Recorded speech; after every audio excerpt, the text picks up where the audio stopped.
Welcome in to the Bobby Carpenter Show. Happy to have you in here on this game day Friday. Really excited. Week 2. Schlegel, the best part about going 1-0 is? Chance to go 2-0, Bob. That's right. Absolutely. Positively, 𝗟𝗓𝗡 always said that. Don't apologize for winning. Buckeyes have a nice 7:30 tilt against the Western Michigan Broncos in the shoe this week. We got a big show for you today. Going to have Andy Staples of the On3 Network.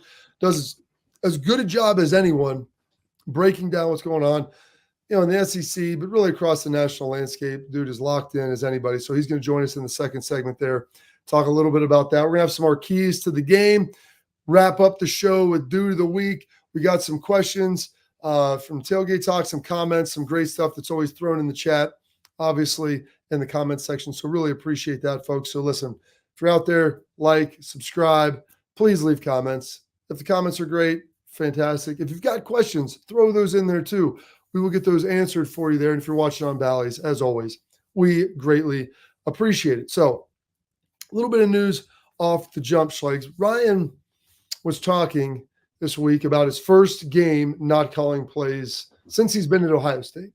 When he got here, remember, he was the interim coach. He was brought in as the OC, became the interim head coach, and then Urban returned, but he called plays then, called plays every game since he has been the head coach here at Ohio State. And so it's been a little bit different for him last week when all of a sudden you bring in Chip Kelly. You're not calling plays in practice. You're collaborative. That's one thing. But in the game, you're always turning the page and always moving forward. And he didn't have to call plays. And so he was talking at his media availability on Thursday about how different that was. And it allowed him to actually watch and consume the game as opposed to when you're calling plays, like, this, it's called a play, and you almost have two plays ready where, hey, if the play's successful, let's run this. It'll be, second and, 3. If it's not successful and we're more second and long or whatever, let's have a play kind of ready for that. And you have all these scenarios that are running through your head. So you can never truly focus on what's going on. And then in between plays, you're going to be obviously doing that. And then between series, you're going to be sitting there and looking like, hey, what were they in? What were the fronts? What did we do right? What did we do wrong? So you can't watch the special teams and defense as much.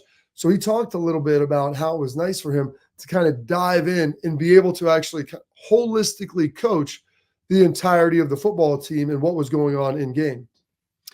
Bob, that's a great point that you brought up. I would love to get an O and a D coordinator on because there are differences, right? Like offense, you're setting up 2 or 3 plays down. Defense, you're really more looking at the chains, down and distance, field position. What do they like to do? You have it broken down by down and distance and personnel, right? That's why first and second down is so critical for defenses to do well, because now when you get 3rd and long, 3rd and 7+, you've eliminated 70% of the playbook, and then you're based on what do they do personnel. You have tendencies based on where you are in the field position, based on the hash marks, like what it is that you want to take away, right, and make this guy do something that's very, very different than offensive play calling. I'm going to do this play to set up this third play, right? So it's just very different. I think what it does for him is it gets your eyes off the paper, and we both know this, Bob, because our kids play, and when you're coaching, it's tough to work in the business and on the business. Right, that's right. Absolutely, Bob. That's all businesses. All right, so businesses. But here's the thing. I think when you can step back, you can then go to in the game, say, man, you guys are really playing hard. Just even that encouragement, just the ability without having to go watch it on Sunday, appreciate how hard guys are going, to be able to look at the special teams and to go up to Brandon Ennis, great job on that field position. You're not necessarily worried about what you got to call that next play. You're just thinking the totality of what the game is doing. And that really helps you when you go into halftime and actually knowing what you have to do. You're not like, hey, defensive coordinator, what is it that we can do? What is it that we have to do in the second half? You know exactly what you have to do in the second half because you've been able to consume it while you've been coaching, and it helps better for game management because you can hear everything that's going on. Hey, do we have to burn a timeout right here on defense? Sure, go do it. I understand why. Versus, I'm talking to the quarterbacks on the sideline. Hey, I got to burn a timeout. What's going on? What's the situation? Right? It just allows you to be a better game manager. Well, I don't know if you saw last night in the opening NFL game, you had Ravens visiting the Chiefs, and they're trying to call timeouts, but also you looked at the procedure penalties. So if you're the head coach and you're calling plays, you don't have a time to really dive in and lean in on what's going on. You can't talk to the refs that much because you're always evaluating what's moving forward. So John Harbaugh last night, as there was a million procedure penalties called, he was able to talk to the refs, get his guys, even though they had 3 or 4 of them called on him. Like, you can be involved in that, understand what's going on. If a guy fumbles, you can talk to him. If a guy's getting his butt kicked up front, you can figure that out and solve that, as opposed to always just worrying about calling plays. So there's a lot of stuff that it makes it easier now, given the fact that Ryan will not be, like you said, face down in a paper the whole time, looking up, watching play, looking up, okay, was it good? Was it bad? What happened? What coverage were they in? As opposed to, like, it was a great deal when Carlos Locklin, I don't know if you saw this, the running backs coach, Peoples fumbled, and he late in the game fell on it. And he said, like, coming off, I mean, Locks had him, like, locked in his eyes. And that's the running backs coach, and that's their job. But now as a head coach, you can also be over there. And maybe you're there to, like, hey, it's going to be good. You can good cop, bad cop it. Maybe you lean in. You talk about whatever you need to talk about. But that gives him that availability to be able to do things like that, as opposed to before, okay, what did they do that series? Who's up? Who's down? Injuries, substitutions, all of those things. It's really, really hard to manage in an efficient and effective way when you always have your face right down there in a play sheet. So I'm going to take a quick break because we've got Andy Staples coming up, who does a phenomenal job for On 3. Talk about college football, talk some Ohio State stuff everywhere with what's going on. He's as knowledgeable as they come in the business. Make sure you check out his stuff on 3. He's coming up here next on the Bobby Carpenter Show.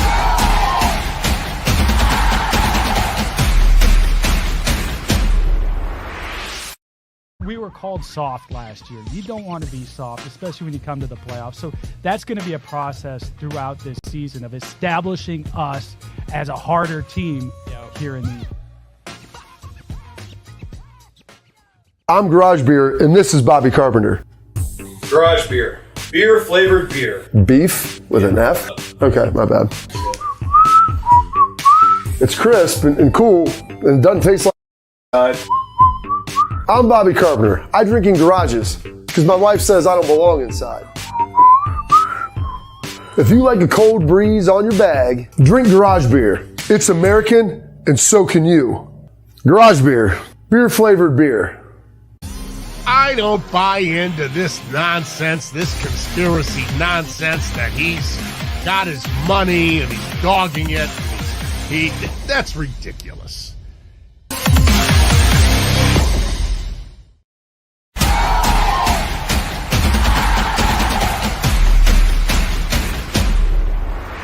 We're back into the show, and pleased to welcome in a guy I've had a chance to work with a number of times. Does a great job following everything for On 3. Give him a follow on X at Andy_Staples. Having him on the show here as a first-time guest. Andy, thank you for joining the show today. We appreciate some of your time and insight. What are we doing after this, Schlegel?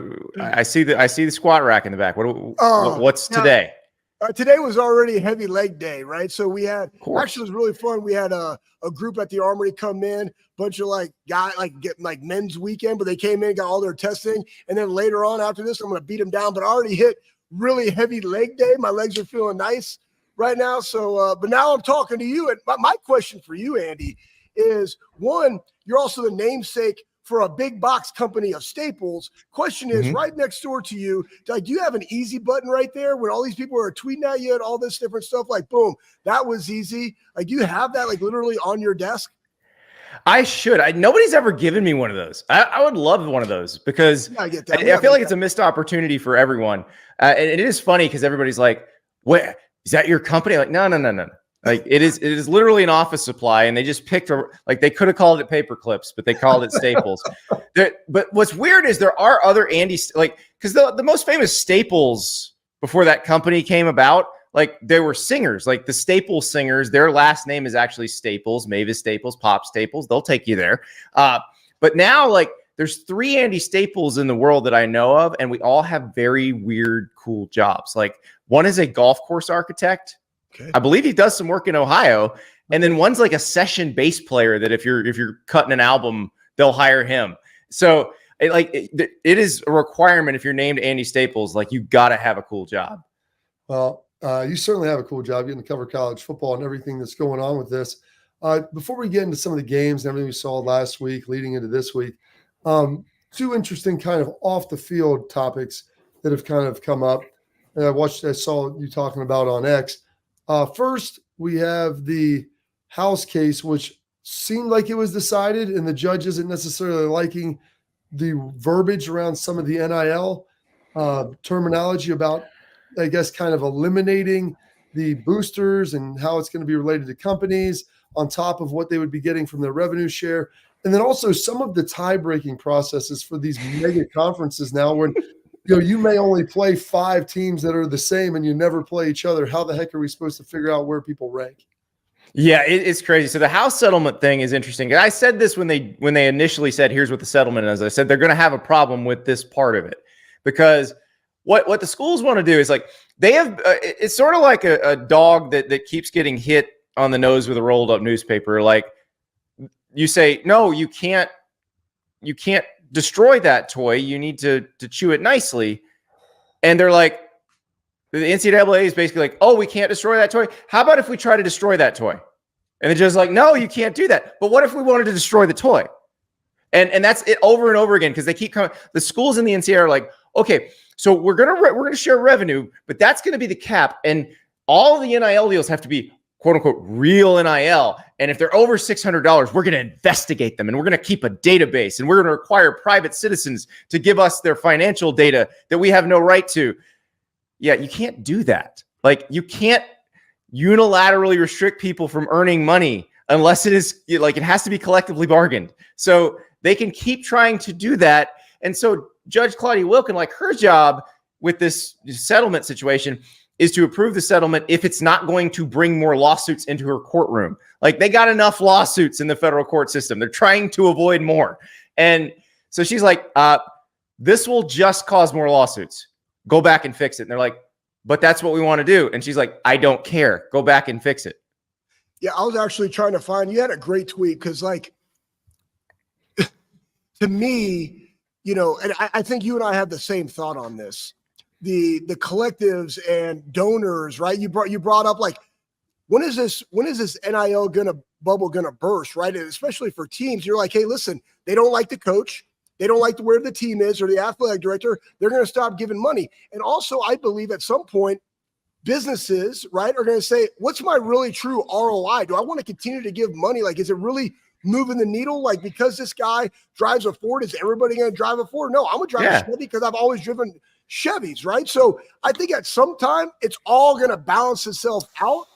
But that's what else in the world does. Like, business. Yeah, like, my paycheck, like my boss knows what other people who do what I do make. He doesn't know that because he calls the bosses at the other companies that are competitors and be like, how much you pay this guy? How much you pay this? He does it because it's his job. Like, so he's not going to absurdly overpay me because he knows what the market is.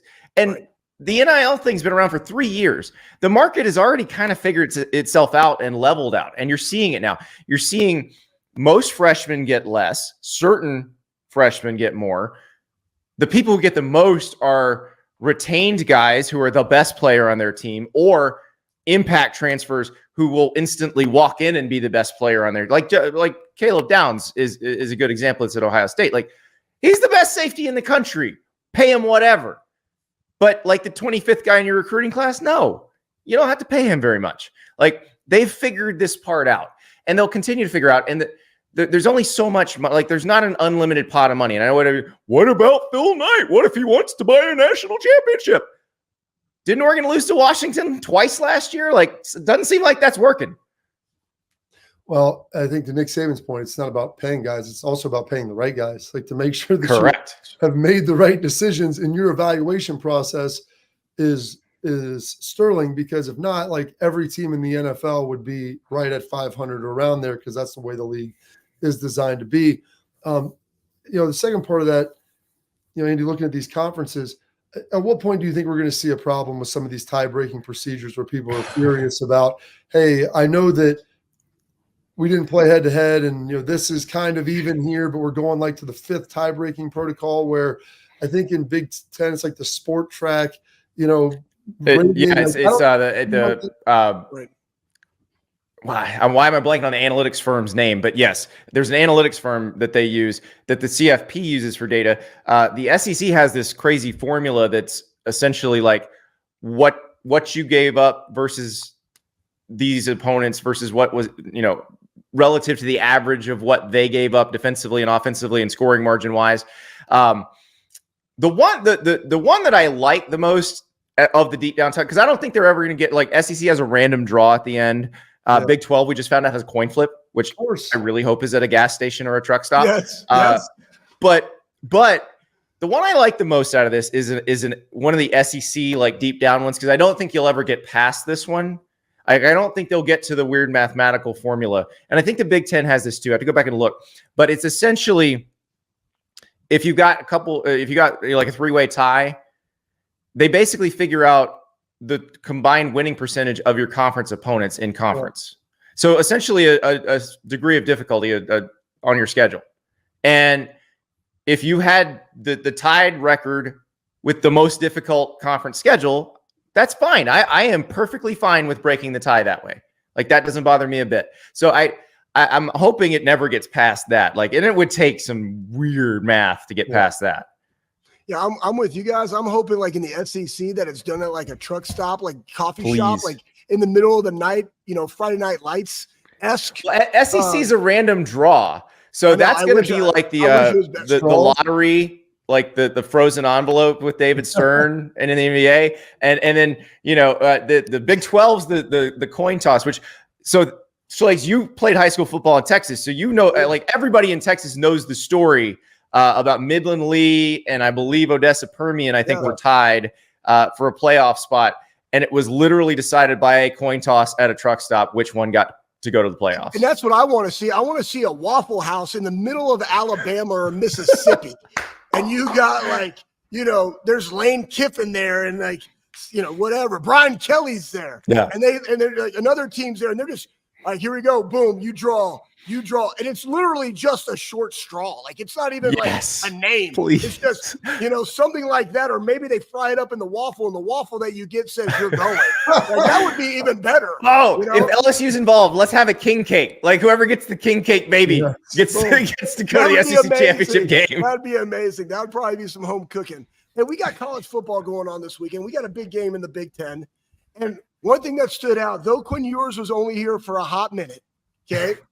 He still called them that team up north. Big game, college game day is going to be there. What's your take on Texas and this kind of questionable Michigan offense going into this weekend? I think we're going to learn something about the Texas defense, because I think everybody's looking at Tavondre Sweat and Byron Murphy leaving and becoming high draft picks in the middle of that defense and saying, oh, they didn't have anything else. But, like, Alfred Collins has been around for a while. He's been good. Broughton's been pretty good. And I like them on the edges and at linebacker. We'll see about the secondary, because the thing about Michigan, I don't feel like they have any receivers who scare you. Now, Colston Loveland, the tight end, is very scary. Like, there's nobody you can cover him with. He's clearly Davis Warren's security blanket. Like, I went back and watched every drop back from the Fresno State game yesterday morning, and, like, Colston Loveland is the security blanket for Davis Warren. So, but the thing is, if you're Texas, I don't think you can just take Colston Loveland away, because there's really nobody you can cover him with. You cover him with a linebacker, your linebacker's gonna be too slow. You cover him with a corner, the corner's gonna be too small. So, like, let Colston Loveland get his and control everybody else, because I'm not sure who they have who can really take the top off you. Or they didn't seem to be very good at getting the ball to guys in space and letting them run. Like, Samaj Morgan's the guy you'd hope to do that with. But, I mean, they come out running tunnel screens and stuff, and it was just it was messy. Nothing clean. The pass plays I thought were the best for them were where they ran them out of condensed formations after they'd run the ball a little bit. And I think that's their best hope, is have some success on the ground, stay in those condensed formations, let those receivers come out and the defense have to figure out where they're going. I think that's better than because when they went 4 wide, like, they were real predictable. Any games this week? I know we had a lot of big ones last week, and I mean, this week, not quite the slate. Any games this week that you're looking at that you think you'll be able to learn something substantive about the top 10, top 15, about how some of these teams are constructed and if they may have the ability to make that next step or make that push into the CFP and potentially national championship contender? It's not so much in the top 10 and the top 15 that they're games that are fascinating, but like South Carolina, Kentucky is really interesting because that's one of those that like somebody's got to lose and the losing fan base is going to want to jump off a cliff because they're going to look at the rest of their schedule and go, oh God, if we can't beat them, what are we going to do with the rest of this? And I thought Kentucky looked great in that first week with Brock Vandagriff. South Carolina was very shaky against Old Dominion, but South Carolina's won the last 2 meetings. Like Mark Stoops was making fun of Shane Beamer last year before the game, and then Shane Beamer was making fun of Mark Stoops after the game. So that one's going to be fun. I think Colorado, Nebraska is going to be a lot of fun because like Colorado is really hard to predict because I don't think they're particularly great on the line of scrimmage, but they do have an elite quarterback. They do have an elite receiver in Travis Hunter and some other really good skill guys. So like if you can give Shedeur Sanders a little bit of time, then it changes the math on this thing. But the thing is, I don't know if they can give him a little bit of time. And Nebraska is especially good up the middle. You've got Ty Robinson, the vanilla gorilla.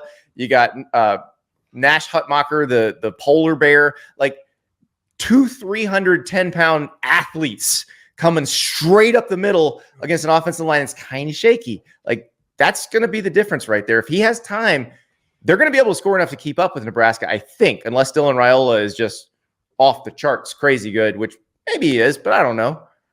It's interesting because Deion's talked a lot about this. And then this week he's kind of drawn back his hubris, if you will, and shown a lot of respect and deference to Matt Rule. And I don't know, Andy, if that's a function of him watching the film and seeing how good that defensive line is and how good they are up front and what happened to his son last week. Shedeur's really good, but he's going to get broken in half if they can't protect him. I know you got to get out of here at some point quickly. Before we let you go, I want to ask you about Ohio State. Obviously, probably didn't learn a ton against Akron, but Will Howard, see him at Kansas State. I know there were some questions with him at Ohio State when he came in with what he could do down the field. After watching, what you could from them play Akron, what did you kind of take away? Do you think they're better or worse as advertised as you saw coming into the season? J.J. Smith was as advertised, and that's terrifying if you're everybody else. Like, how is it possible to lose Marvin Harrison and a freshman shows up who might be better? Like, that is absolutely terrifying if you're an opposing defense. But that's the thing. We had him ranked at On3. We had him ranked number 1 in the class.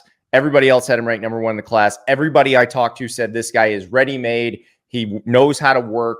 He's already physically almost perfect. And it was like he gets there and you find out that the DBs are begging to go rep against him in practice because he's clearly the best receiver. And that's saying something when you already have Emeka Egbuka and Carnell Tate. Like, that is a scary, scary prospect. So any concerns I had about Will Howard, and that was my thing with Will Howard. I was like, okay, what was the skill talent around Will Howard at Kansas State? A couple of years ago when they won the Big 12, they had Deuce Vaughn, who's a great player. But they didn't have receivers who scared you. They had Ben Sinnott, really good tight end. But they didn't have an Emeka Egbuka or Jeremiah Smith. He's got that now, and you see how much easier that makes life for a quarterback. Absolutely, and he's looking good with it. So I think there's an added level of comfort. And I mean, you live in the recruiting world, Andy, so you had a pretty decent idea. I said I've never seen a freshman. Forget about Marvin and everything else. I've never seen a freshman come in, probably in my mind, since Maurice Clarett, who was going to be that dominant early on. And you saw what he was able to do in his freshman year. And JJ even maybe more equipped, obviously, to go play in the NFL. Well, Andy, we appreciate some of your time. I know you got a heart out. It's Friday. You got a ton of stuff going on. So thank you for spending some time with us today. We're coming through Columbus on Monday, so hopefully I'll bump into y'all. Yes, sir. Can't wait. That is Andy Staples On3. Give him a follow on Twitter, on X at Andy_Staples. All right, coming up next, some news happening out at USC. We'll find out that next here on the Bobby Carpenter Show.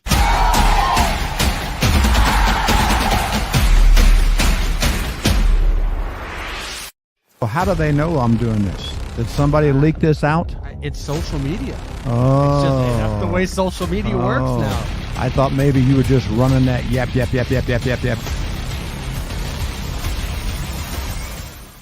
Welcome to Big Play, a sports media team that started back in 2014 and now we're not in a garage. Look at us, incorporating some of Cleveland's favorite sports personalities, bringing you fun and compelling content from downtown Cleveland. Coming to you live from the shores of Lake Erie and Burke Lakefront Airport, join Team Big Play for all the best sports talk in Ohio. Check us out on social media at Big Play, bringing you fun and compelling content from downtown Cleveland. Anthony Schlegel just.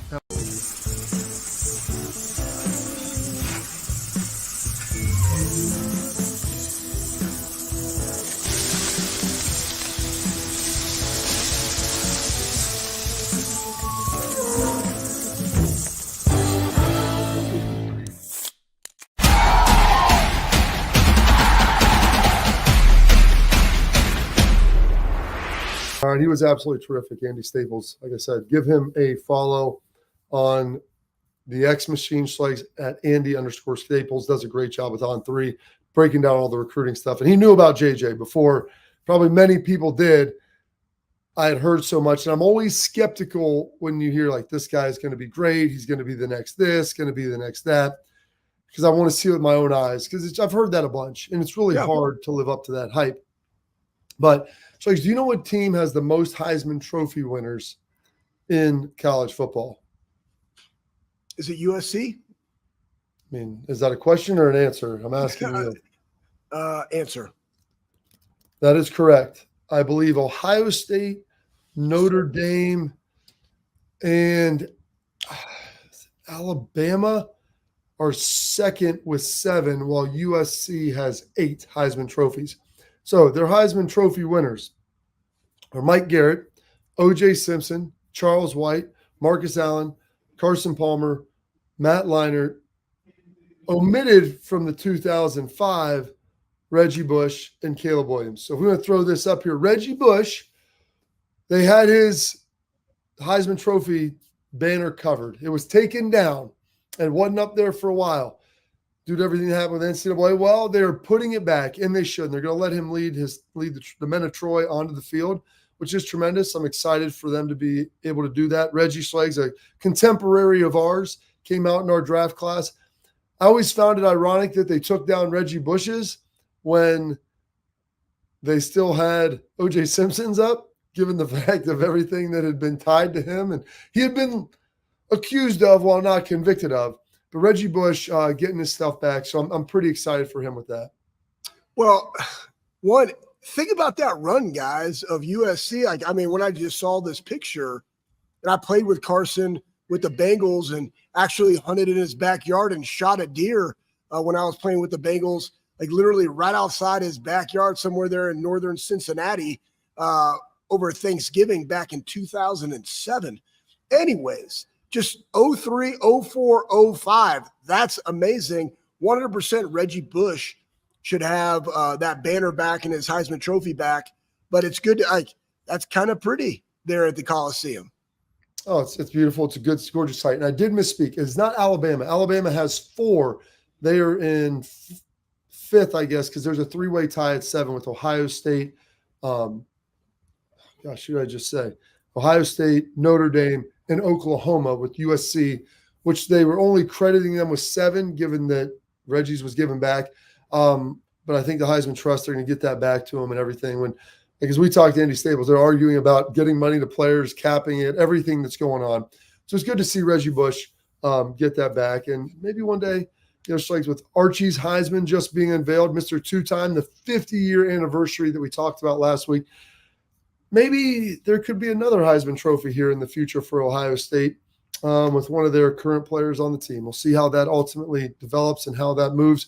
Like I said, huge show coming up today. We're going to have our headlines, dive into that. We've got something really nice for you. Tim Walton, Buckeyes defensive back coach, gives a thoughtful Thursday, thought to end the week every single week for his players. His defensive backs and other guys have started coming around. We didn't get it in last week, but Tim sent me the newest one. And I'm telling you, folks, it's always a nice little knowledge bomb. So we got that coming to you, some of the comments. And also, we have our keys to the game, what we're looking to see before we have our Dude of the Week to wrap up the show. So stay locked in here on the Bobby Carpenter Show.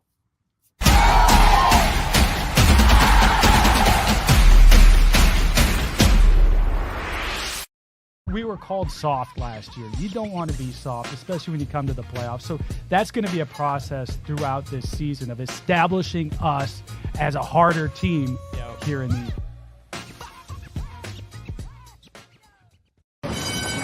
They're off in the Kentucky Derby as Authentic takes them around the far turn.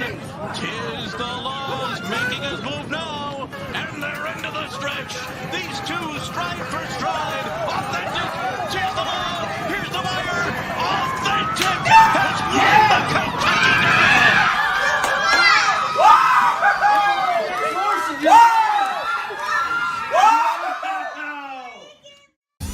I don't buy into this nonsense, this conspiracy nonsense that he's got his money and he's dogging it. That's ridiculous.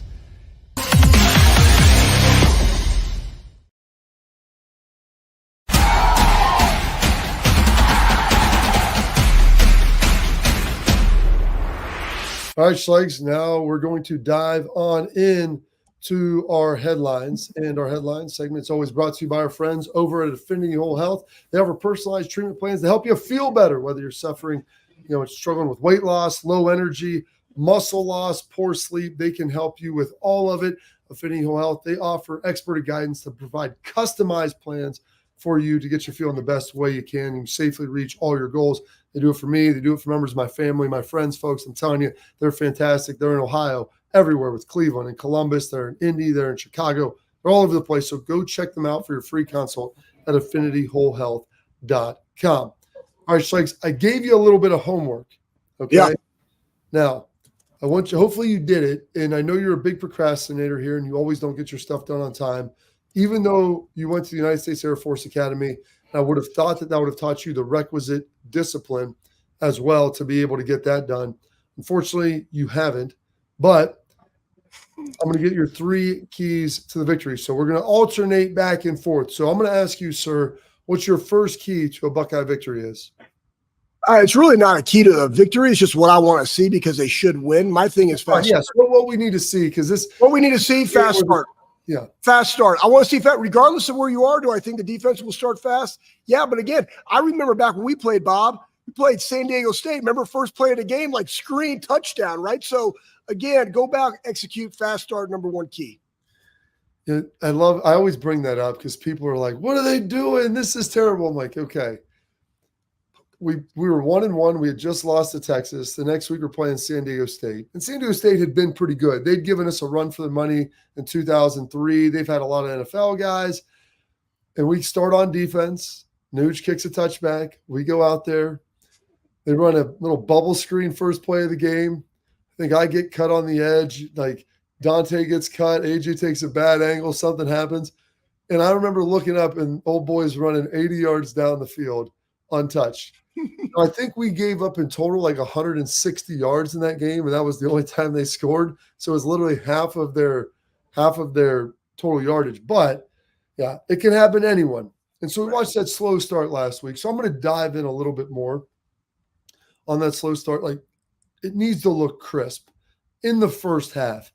And that means, Will's got to put it on guys, and he largely did last week. But you've got to make sure you're making the catches. JJ maybe dropped his first ball since he was in 6th grade, according to Gary Danielson, as a joke. But you need to catch everything. You need to treat Western Michigan as Western Michigan. They should be better than Akron, but you didn't play very well to open against Akron. So communication equals confidence. These guys need to communicate. They need to make sure everybody knows what they're doing. Cannot have any miscommunications up front, not in the back end as well. Make sure the offensive line knows who they're blocking and be locked in. Schlegs, what is your second key? Dude movers. And really it's for when we do the inside zone or even a stretch zone. Like I just want to see dude movers, right? And we saw it in the pulling game. Like when I turn and I go and pull, who am I getting? Am I taking it upfield? Somebody shows their face. Can I make an adjustment? Kick that guy out because I got a tight end coming behind me? I want to see dude movers on the offensive line. Yeah. And usually I always have this in here for games like this. You want to see a change in the line of scrimmage, whether that's offense or defense. Defensively, you saw that. You saw last week a lot of Scarlett getting in the backfield, guys extending, locking out, pushing the pocket. And Schlegel, that went like 16 deep. There was no discernible drop-off up front as Larry Johnson was rotating 16 guys. They all were playing at an incredibly high level. Not quite the same on the offensive side. And so I think you're going to get Donovan Jackson back this week, but if not, that really wasn't the problem. They have to communicate, but you want to see your running backs, Trey, Peeps, Quinchon.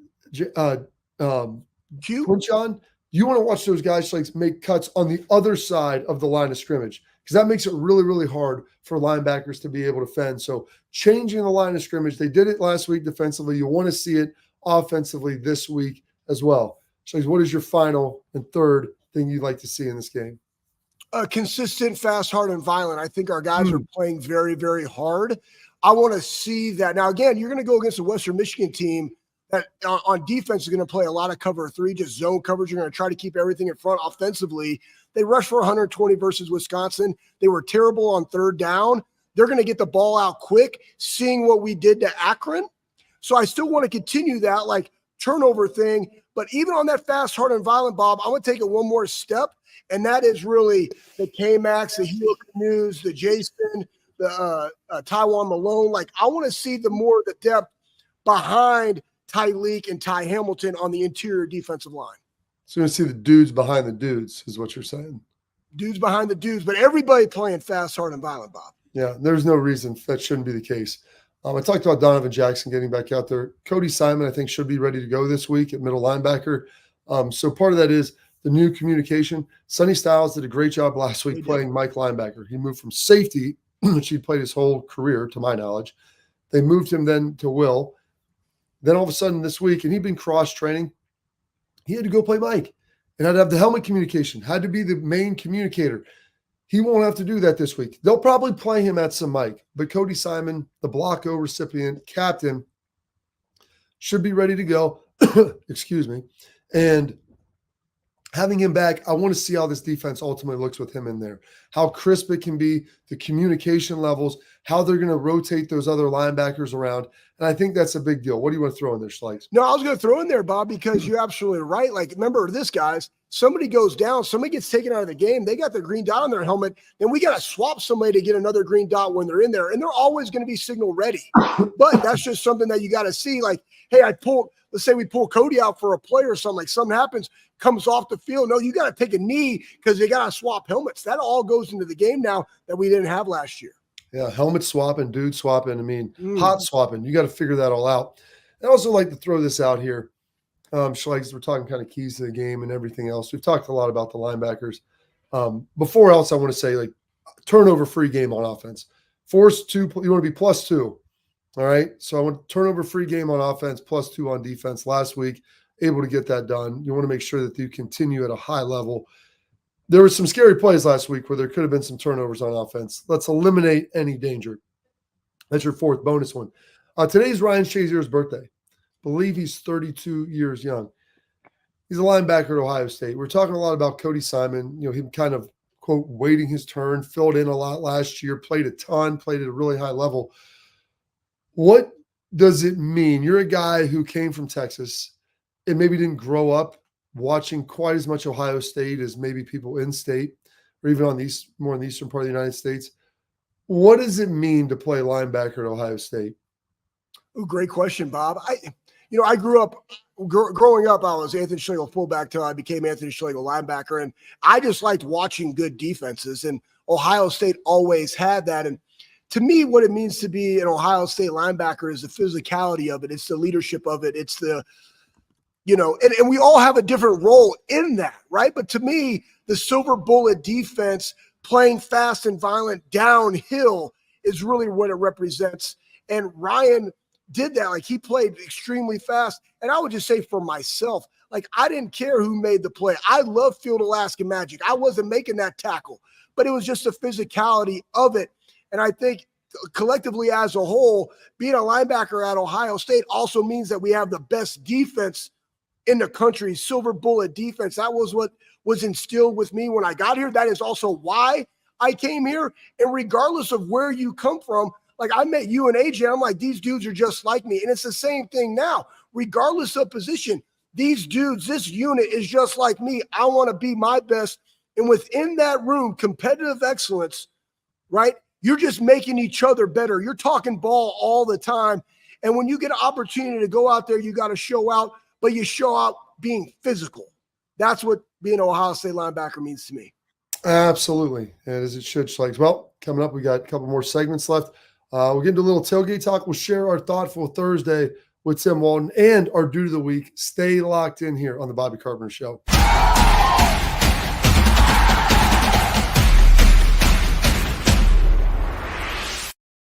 Well, how do they know I'm doing this? Did somebody leak this out? It's social media. Oh. It's just, that's the way social media works now. I thought maybe you were just running that yap.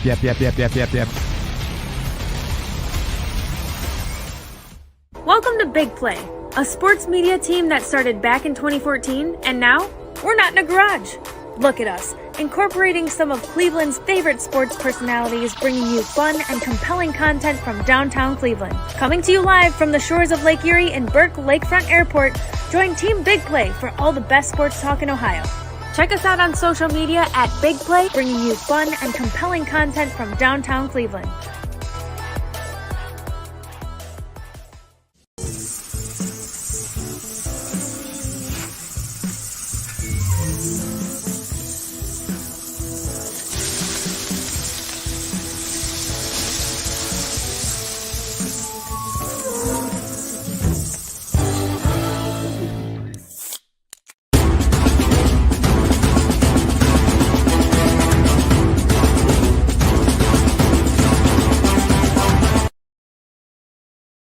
All right, and I want to remind you this, like we talk about every single day. Protect what matters most, that grill, that dome, with X Sports carbon fiber mouth guards, the world's safest mouth guard designed for all ages and endorsed by the Bobby Carpenter Show. Schlegs, you can go to xsportguards.com/pages/Bobby and save 5%. So you get some 15%, Bob. 15. I'm sorry. I apologize. Don't want to leave that one off there. Pretty darn big deal for you right here. So he says, we always like to get into some of our comments and questions. Really always enjoy that because there was some nice fun stuff in here as we look through everything. And they were talking a little bit about Chip's philosophy and, you know, the balance of the receivers blocking and getting involved in. So I don't know if you saw, I mean, they did some plays where they're pulling the wide receivers all the way around. And if I guess, you know, the philosophy always was under Urban, if you're not going to block, you don't get the ball. Right. And I know they're trying to get that. You got to run down on special teams, but these guys, you know, they've been working through that. And I think they're enjoying the fact that no block, no rock. Yeah, 100%. Here at the end of the day, it's a team effort, right? I mean, somebody talked about tight ends only got 3 receptions. Who cares? We want to run the football, right? And again, that will open up. Remember, we had 2 touchdowns on defense last week that eliminated 2 possessions for the offense, right? With more stats, more rushing yards, more receptions. It just is what it is when you have an opportunistic defense. But again, everybody has a role to play, and we all have to play our role. That's on every single play. You might be running a route as a decoy, but you got to make that look real because at some point, you ain't going to be the decoy, and you're going to run the same damn route. He's going to jump that slant, boom, poop David Copperfield, you're over the top. So, again, everything matters. Details matters. And I can't wait. Hopefully we can get to that thing about Tim Walton because he talks about it's the little things and choosing hard, right? And guess what? Blocking, physicality is hard. Not a lot of people want to do it. It definitely separates the Jimmies and Joes on the field. You know what I mean? So that's what you want to see in the game. I can be physical at the point of attack. We saw Trey in it, man. He embraced the blocking. Like that shows up on film. And matter of fact, that blocking of Trey opens up the eyes to NFL scouts because that's something that most running backs don't want to do. And when you have juice when you do it and you pride yourself on being a great blocker as well as a great pass catcher, boom, sky's the limit for you. Oh, it's going to be great. All right. Now, I think we were able to get this done. Had to do a little moving around of the – I was typing up stuff. And everything else. Because Tim Walton, my guy, coached me with the Lions. He's our defensive backs coach there. Does a great job. Jaguars. Yeah, it's phenomenal. You've been with him. He coached James when he was in St. Louis. Like, terrific dude. and loves to invest in his players. So he does a little Thoughtful Thursday. And so we even got the audio with it. So we'll just lay out a little bit. And he always got he's got little nuggets for the guys as we take a listen here. Thoughtful Thursday, the compounding effects of the little things. Each victory, no matter how large or small, enhances our capacity to lead and empower. When we cultivate the determination to tackle obstacles head on, this leaves a ripple effect that extends in how you show up for our team. Let's commit to embracing the daily challenge of choosing hard by honing our mindset. Small daily victories have a significant impact on our lives. Little things make the big things happen. All right, everybody good with that one? The compounding effect of the little things. Make sure we handle business with that, man. A little Thoughtful Thursday for you. Handle your business, stay on point. Get him going, man, and break it down. Go Bucks. I love it. He's my favorite. Investing in dudes, getting them ready to go, developing not only players, but young men. Tim Walton, get it done. All right. Favorite segment each and every Friday. We got Dude of the Week coming up. And remember this, a dude's not a gender, a dude's a lifestyle, right here on the Bobby Carpenter Show.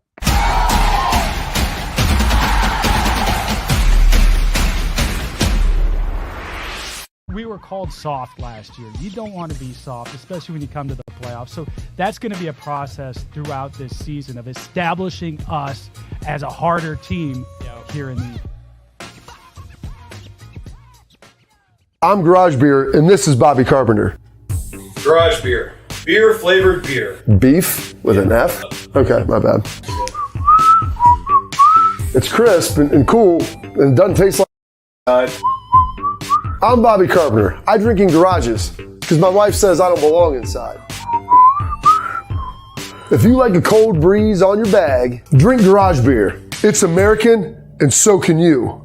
Garage Beer. Beer flavored beer. I don't buy into this nonsense, this conspiracy nonsense that he's got his money and he's dogging it. That's ridiculous.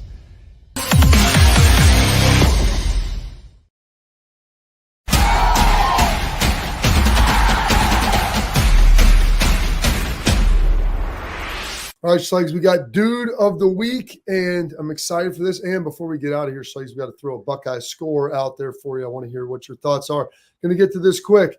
Let's go with your Dude of the Week, Schlegel. Give me who it is. Shohei Ohtani, only guy in MLB, 44 stolen bags, 44 home runs. He actually has more stolen bags than that now, chasing 50 and 50. Honestly, he's a really special baseball player. Love watching baseball. Love what he's doing on the diamond. Boom, Dude of the Week.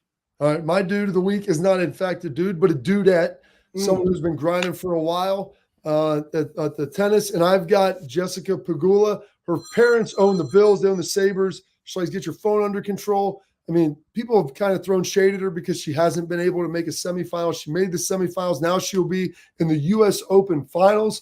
Watched her last night. People are like, well, her parents are rich, this and that. That's why she's not tough. Don't give me any of that nonsense. She didn't have to do a darn thing in life. She chose excellence. She chose toughness, Schlegel. I love to see that. I love an American. And there will be an American in the men's and women's final for the first time, I believe, since 2003, or in any major since 2004. That was at Wimbledon, I think in the U.S. Open in 2003. So awesome job there. We got about a minute left. What is your score prediction, sir? Yeah, last week I said 70-3. So I'm gonna go. I'm gonna say 50. Yeah, I do. I like it too. I just seeing what Michigan State's gonna do, or Western Michigan's gonna do. I'm gonna say 52-3. All right, 52-3. I like that. I don't like them scoring a touchdown. I don't think it's going to happen. I think the offense starts a little faster. Western Michigan better, I believe, than Akron, but I believe that we didn't play all that great as well. So I'm going to give, say, Ohio State will go 56-6, maybe a little more juice on this. We'll see how that ultimately rolls. Well, that's all the time we have this week. Monday we'll be coming back. Lathan Ransom's on Monday, ready to rock, break down the game, preview for the next one. We got a bye week. Let's go. Let's get rocking here on the Bobby Carpenter Show.